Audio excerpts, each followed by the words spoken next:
Hello दोस्तों, जैसा कि कल हमने एक पेपर डिस्कस किया था। 20 क्वेश्चन था जिसमें ऑब्जेक्टिव। ठीक है, आज दूसरे हैं 20 क्वेश्चन ऑब्जेक्टिव के। ठीक है, यहाँ पे पहला दिया गया है, बिंदु हमारे हैं एक्स कामा वाई। दो बिंदु दिए गए हैं, उनकी बीच की दूरी पूछी गई है, यानी दूसरा है minus X comma minus Y. ठीक है, तो हमें पता है दो बिंदुओं के बीच की दूरी, दो बिंदुओं के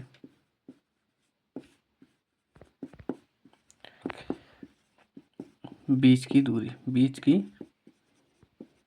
दूरी ये होती है under root x2 minus x1 का whole square plus y2 minus y1 का होल स्क्वायर। ठीक है, एक बार क्वेश्चन देख लीजिए आप। ठीक है, यहाँ पे जो मेरा x2 क्या है माइनस एक्स है, और x1 क्या है वो x है। ठीक है, इसका स्क्वायर हो जाएगा, ये हो जाएगा y2 है मेरा माइनस का y, ये हो जाएगा माइनस का y, दोनों का हो जाएगा स्क्वायर। ठीक है, तो ये मेरा हो जाएगा अंडर रूट माइनस 2x का होल स्क्वायर प्लस माइनस का 2y का होल स्क्वायर। ठीक है, तो ये आ जाएगा मेरा अंडर रूट, घात सम है तो माइनस ख़त्म, अगर घात किसी नंबर की घात सम है तो माइनस क्या हो जाता है, ख़त्म हो जाता है। ये इसका मतलब ये आएगा 4x square plus 4y square. यहाँ से हम क्या करते हैं, 4 कॉमन ले लें तो अंडर रूट लगा है तो इसकी मतलब ये 2 बाहर आएगा और अंदर हो जाएगा under root X square plus Y square. ठीक है, ये मेरा आंसर आएगा, एक बार क्वेश्चन देख लीजिए आप। ठीक है, तो इसमें मेरा ऐसा कौन सा ऑप्शन है, तो ये ऑप्शन मेरा सी है। यहाँ पे कौन सा है, सी ऑप्शन। ठीक है, एक बार स्क्रीनशॉट ले लो सभी लोग। आगे चलें, ये रहा क्वेश्चन आपका। अगला जो क्वेश्चन था मेरा, यहाँ हमसे पूछा गया था 65 और 26 का मासा। ठीक है, वीडियो रुक गया था, सॉरी। ठीक है, तो हमने 65 के गुणनखंड किए, ये आए 5 से काटा 13 बार जाएगा, 13 से काटा 1 बार जाएगा, यानी कि 65 के जो आए हैं 5 गुणे 13, और 26 का कितना होगा 2 गुणे 13। तो यहाँ से मेरा मासा निकल के आ रहा है। मासा वो होता है जो दोनों जगह नंबर होता है, उसे बोलते हैं मासा। ठीक है, कॉमन फैक्टर ही हमारे क्या कहलाते हैं, मासा। ठीक है, तो यहाँ पे मेरा हो जाएगा मासा 13। ठीक है, आगे चले। ठीक है, अगला जो क्वेश्चन उन्होंने बोला है HCF दिया गया है मुझे, नंबर है मेरे एक्स का 8, उनका HCF है 4। ठीक है, और LCM मेरा दिया गया जो है x और 8 का, वो दिया गया है यहाँ पे 24। कितना है, 24। तो हमने कल आपको एक फार्मूला बताया था, LCM गुणे HCF बराबर होता है A गुणे B। ठीक है, तो LCM मेरा यहाँ पे 24 है, HCF मेरा है 4, एक A की जगह x मान लें, B की जगह कितना मान लें 8, तो 8 3 24, यानी कि मेरा x का मान जो हो जाएगा, 4 गुणे 3, 4 गुणे 3, यानी कि आ जाएगा मेरा 12। ठीक है, आगे चले। तो यहाँ पे मेरा ऑप्शन है वो सी ऑप्शन दिख रहा है। ठीक है, आगे इन्होंने बोला है,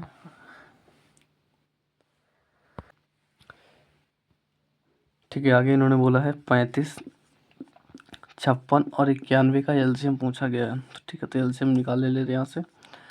ये जाएगा पहले 2 से, ये तो कटेगा नहीं, ये आएगा 28, ये आ जाएगा 91। ठीक है, फिर से 2 से काट, 35 कटेगा नहीं, ये आ जाएगा 14, ये आ जाएगा 91। ठीक है, फिर इसे काटेंगे 2 से, 35 कटेगा नहीं, ये आ जाएगा 7, ये हो जाएगा 91। ठीक है, अभी इसे काट रहे हैं 5 से, तो ये 7 बार जाएगा, ये भी 7, ये हो जाएगा 91। ठीक है, अब इसको काट रहे 7 से, तो 1 बार जाएगा, 1 बार, यहाँ 13 बार। इसका मतलब जो मेरा LCM आ रहा है, ठीक है, वो आ रहा है 2 गुणे 2 गुणे 2, 3 बार 2 है, फिर 5 गुणे 7 गुणे 13। ठीक है, तो इनका मल्टीप्लाई का तरीका ये है, सबसे पहले यहाँ से 5 और 2 को मिला के एक 0 बन गया, यानी 5 दूनी 10 हो गया। तो ये मल्टीप्लाई कर लेते हैं, 7 दूनी 14 दूनी 28 गुणे 13 गुणे 10। ठीक है, तो 10 का तो गुणा करना नहीं, एक 0 लगा देंगे हम पीछे। ठीक है, इनका गुणा कर लेते हैं, तो ये गुणा करें 17 तिया 51 और 13 13 39 और 13 दूनी 26, यानी कि हो जाएगा 374 जीरो 3740 आ रहा है आंसर। ठीक है, क्योंकि 10 बना लेते हैं, उससे क्या होता है कि हमें गुणा नहीं करना पड़ता, सीधे सीधे जो है पीछे जीरो लगा देते हैं। ठीक है, जितने भी 10 बन जाए इस तरीके से। ठीक है, तो मेरा ऐसा ऑप्शन है कोई 3740, हाँ ऐसे ही ऑप्शन है। ठीक है, आगे चलें। एक सेकंड रुकना, बिगाड़ ले। इन्होंने कहा है मेरा एक समीकरण जो दिया गया है दो बार, वो दिया गया 2x² प्लस ax प्लस 6। ठीक है, बराबर 0 दिया गया है यहाँ पे पहले से ही। ठीक है, इसमें एक मूल दिया गया है मेरा x बराबर जो है 2 दिया गया है। कितना दिया गया है? 2। तो ठीक है, अगर ये इसका मूल है तो इस समीकरण को संतुष्ट भी करेगा। इसका मतलब x की जगह में 2 रखना है। कितना रखना है? तो 2।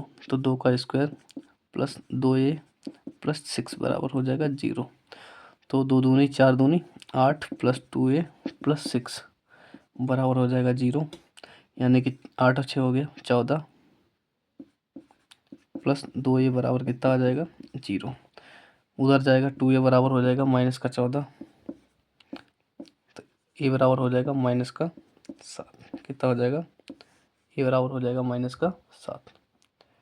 ठीक है, ये रहा आपका सॉल्यूशन है, ये आपका क्वेश्चन है।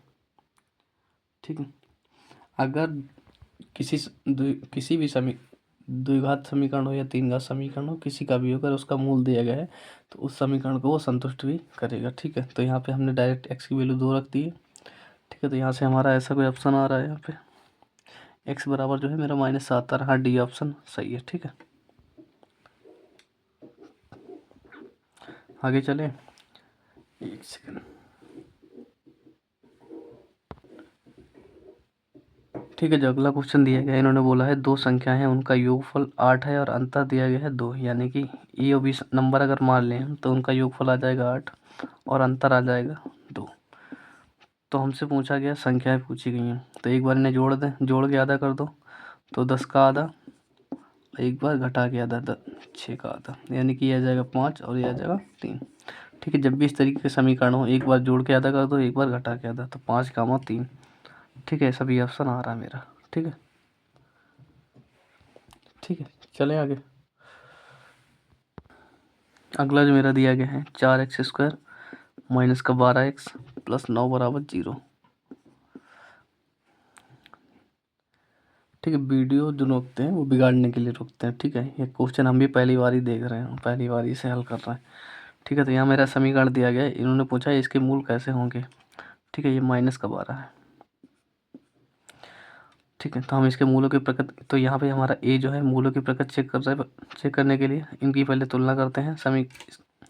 ax² plus bx plus c बराबर 0 से।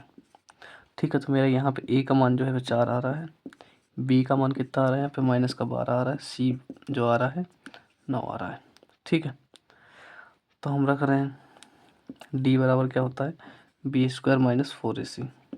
विविक्त कर इसका निकालते हैं। ठीक है, तो d मेरा b है मेरा यहाँ पे माइनस का 12, 12 का स्क्वायर हो जाएगा 144 माइनस 4, a की जगह है 4, c की जगह है 9, तो 9 चौक 36, चौको 144, यानी कि 144 से 144 कट जाएंगे, तो डी का मान मेरा आ रहा है वो 0 आ रहा है। कितना आ रहा है?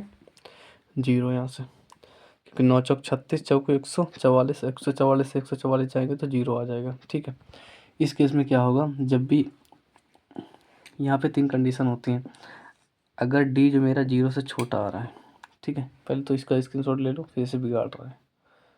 ठीक है, फिर इसका कॉन्सेप्ट बता रहे हैं। ठीक है, ये सॉल्यूशन है और इसका ये क्वेश्चन था आपका, पहला ही नंबर था, 7 नंबर जो क्वेश्चन है ऊपर से।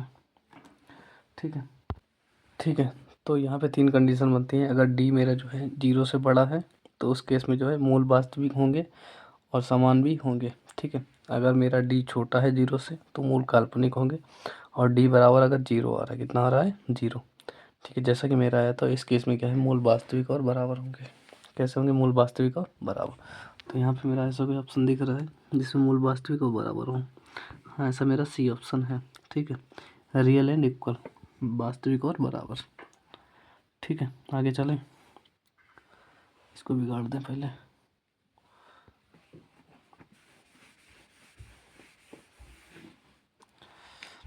ठीक है। अगला जो क्वेश्चन दिया गया है मेरा एक्स स्क्वायर माइनस प्लस का है 2x प्लस 3/2 का हमसे पूछा गया विविक्त कर पूछा गया। क्या पूछा गया है? विविक्त कर। तो इसकी भी तुलना करनी है x square plus b x plus c बराबर 0 से। तो यहाँ पे ए मेरा 1 है, कोई गुणांक जब कुछ नहीं होता तो 1 मानते हैं। ठीक है, बी मेरा 2 है और सी कितना है 3/2। ठीक है, तो विविक्त कर कितना हो जाएगा मेरा बी स्क्वायर माइनस 4ac। ठीक है, तो यहाँ निकालते हैं इसका। बी है मेरा 2 का स्क्वायर 4 माइनस 4, ए की जगह 1 और सी की जगह 3/2। तो 2 दूनी 4, तो 4 माइनस 3 दूनी 6, यानी कि मेरा विविक्त करा रहा है -2। तो -2 है कोई ऑप्शन? हाँ, पहला ऑप्शन है। ठीक है, ये रहा आपका सॉल्यूशन। यहाँ तुलना की हमने, ए की वैल्यू आई 1, बी की आई 2 है, सी बराबर आ रहा है 3/2। ठीक है, तो इसमें रख रहे हैं विविक्त कर बराबर होता है डी बराबर B square minus 4ac।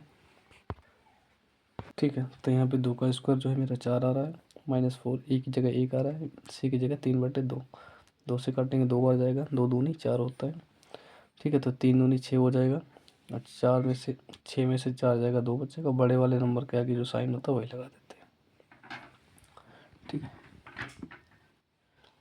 Second. ठीक है, अगला जो क्वेश्चन दिया गया है इसमें कहा गया है चित्र में डी समान पैरेलल हो बी सी के।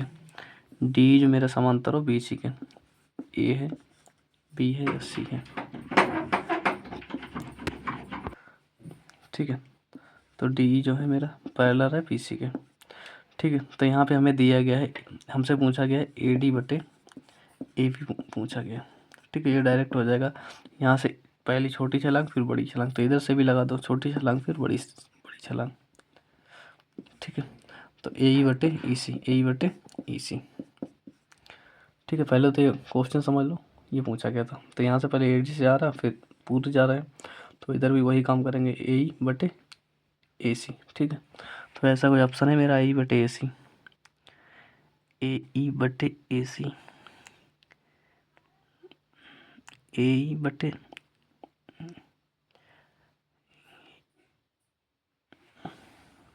ऐसा मेरा जो है ऑप्शन बी दिख रहा है मेरा, ए ई बटे, नहीं इसमें भी नहीं है यार, इसमें थोड़ा ऑप्शन है थोड़े गलत है शायद।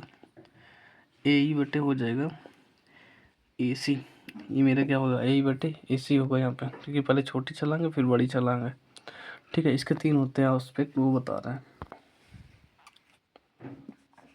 इस केस में ये त्रिभुज हो जाते हैं, समरूप त्रिभुज हो जाते हैं थेल्स में से। ठीक है, तो ए बी बटे डी बी ये बराबर होगा ए ई बटे ई सी के। ठीक है, और इधर जो है हो जाएगा ए बी बटे,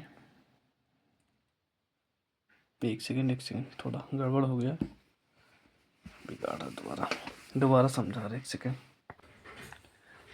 ठीक है, यहाँ जो मेरा बन रहा है ये हमसे पूछा गया है ए डी बटे ए बी, ये बराबर होगा डी ई बटे बी सी के।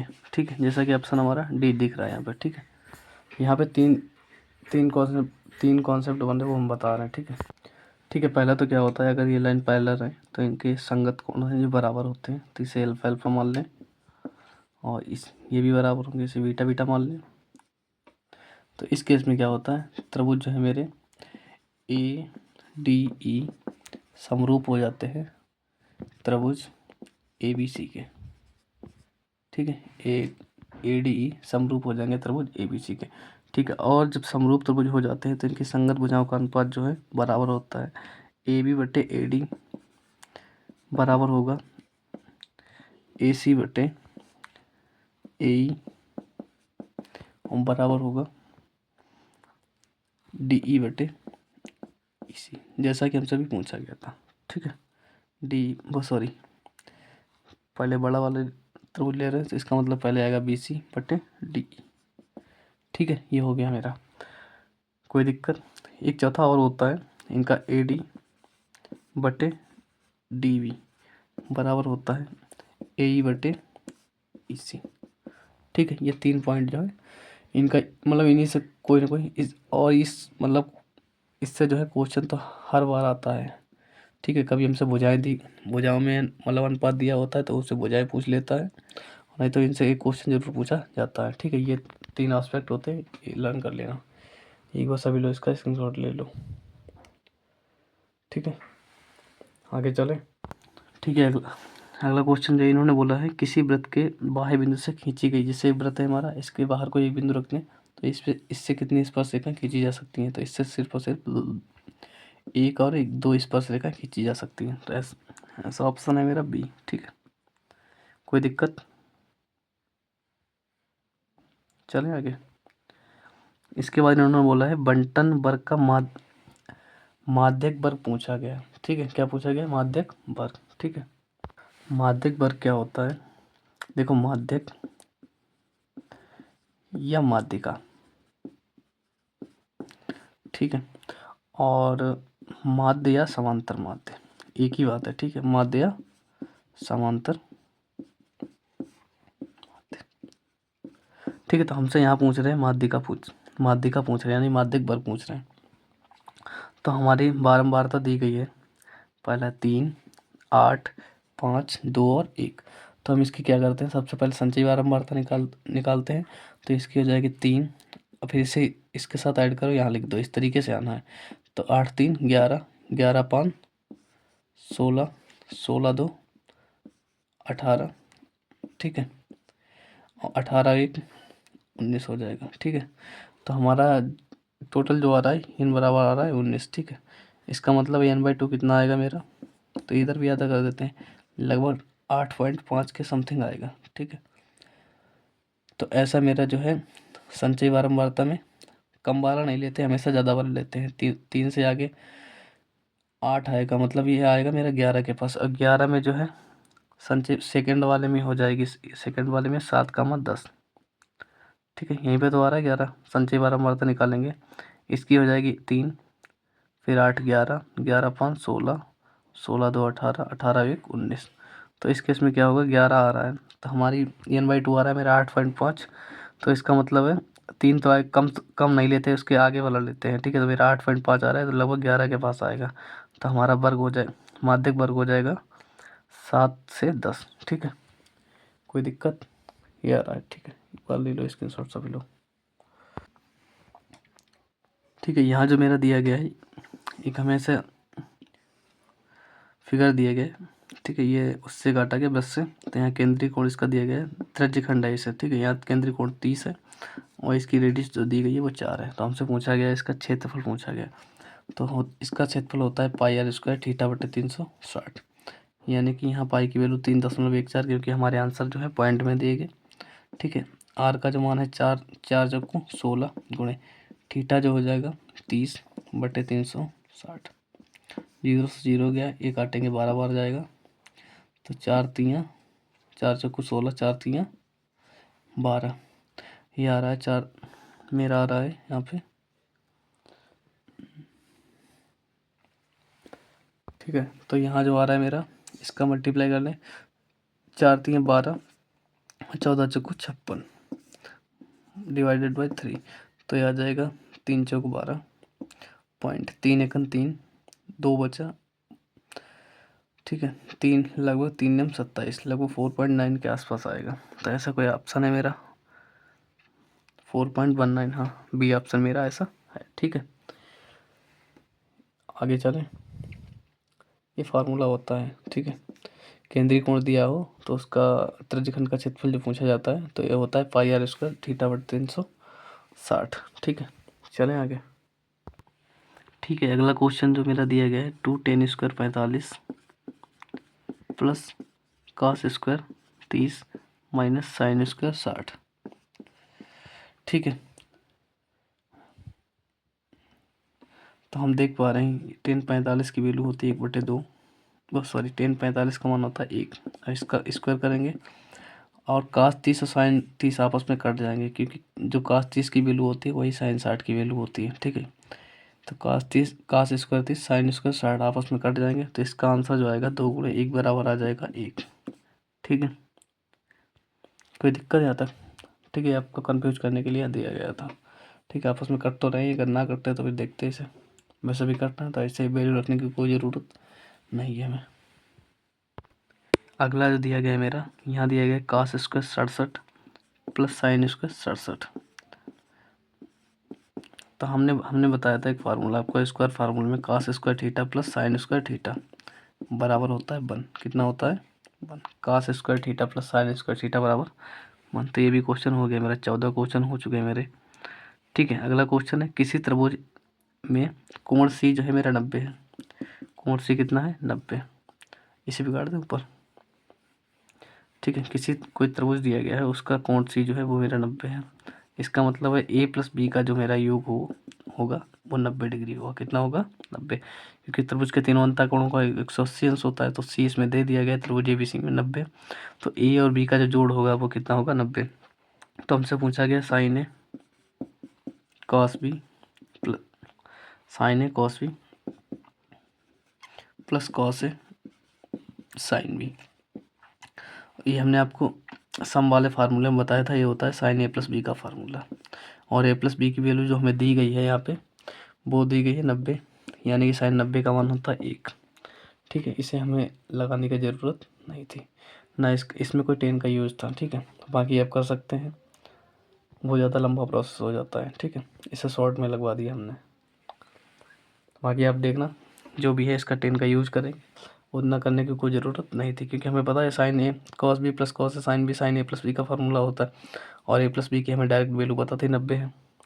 ठीक है, इससे डायरेक्ट आ जाएगा 1। ठीक है, आगे चलें। देखो, एग्जामिनर ऐसे सवाल जब भी रखता है तो आपको कंफ्यूज करने के लिए रखता है कि आप अपना टाइम बर्बाद करो, लेकिन वही है, हमें नए नए तरीके सोचने चाहिए कि कम टाइम में हम, क्योंकि एक ऑब्जेक्टिव क्वेश्चन है, 1 नंबर का क्वेश्चन है, तो उतना ही दिमाग हमें लगाना है। समझ गए, फालतू का दिमाग हमें लगाना नहीं है, क्योंकि हम एग्जाम में जितना अपने दिमाग को कम थकाएंगे उतना ही अच्छा परफॉर्मेंस कर पाएंगे।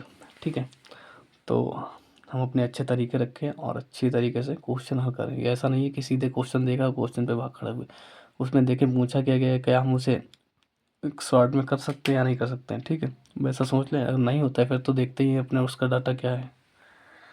ठीक है, आगे चलें। अगला जो क्वेश्चन दिया गया है यहाँ पे, कॉस ए बराबर दिया गया है √3/2। तो हमसे पूछा गया साइन 2a, और हमें पता है 2a का मान पूछा गया। ठीक है, हमें पता है ये किसकी वैल्यू होती है, कॉस के फलन में कॉस 30 की वैल्यू होती है, यानी कॉस से कॉस कट जाएगा, ए आ जाएगा मेरा 30। तो 2 गुणे ये हो जाएगा 30, और साइन 60 की वैल्यू वही होती है, ये हो जाएगा साइन 60। और साइन 60 की वैल्यू वही होती है जो cos 30 की होती है, यानी कि ये हो जाएगा √3/2। ठीक है, साइन 60 और cos 30 की वैल्यू बराबर होती है। ठीक है, अगला क्वेश्चन करें।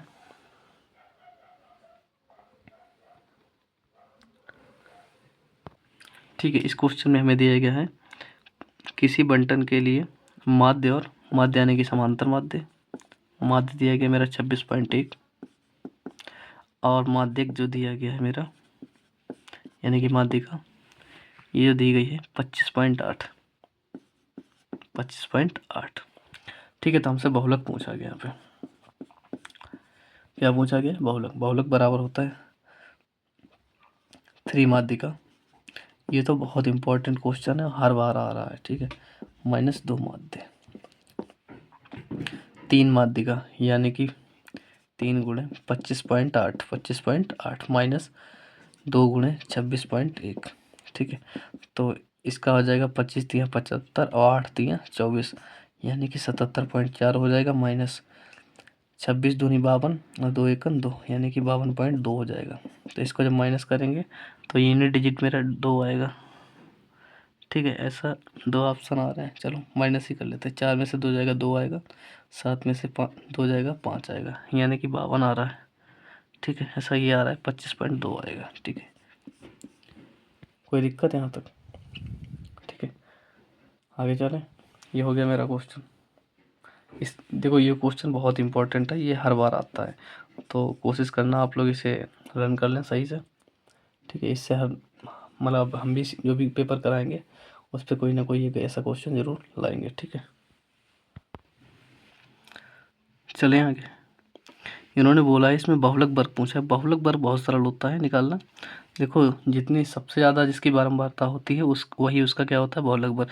तो यहाँ सबसे ज़्यादा मेरी बारंबारता है 8, तो बहुलक वर्ग हो जाएगा मेरा 3 से 5, कितना हो जाएगा। मैक्सिमम बारंबारता जिसकी होगी